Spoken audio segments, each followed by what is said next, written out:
Այսօր մեկնարկող ԱԺ արտահայտությունում ներառված է Խոյ Վաղարշապատ համայնքների խոշորացման նախագիծը, որի նպատակը նոյեմբերի 16-ին Էջմիածնում նոր ընտրություններն անցկացնելն է։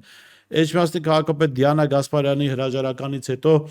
ՔՊ-ն Էջմիածնում հարմար թեկնածու չունի, ուստի կանգնել են Արմավիրի մարզպետ, մինչ այդ Խոյ համայնքը ղեկավարած Արգիշտի Մեխակյանի վրա, սակայն նա Էջմիածին համայնքում այդքան հեղինակություն չունի, ուստի որոշել են մի անգամ արդեն խոշորացված համայնքը նորից խոշորացնել եւ Մեխակյանի նախկին համայնքը Խոյը միացնել Էջմիածնին, որպեսզի հաղթանակ ապահովեն։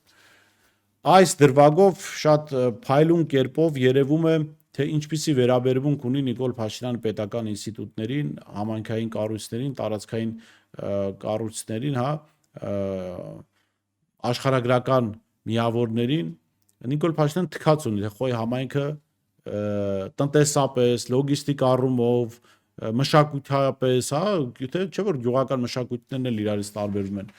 Ինչքանով կարող է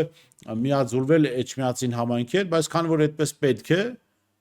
նա կմիացնի։ Եթե Նիկոլ Փաշինյանին պետք է, ասենք, Մեղրի համայնքը միացնի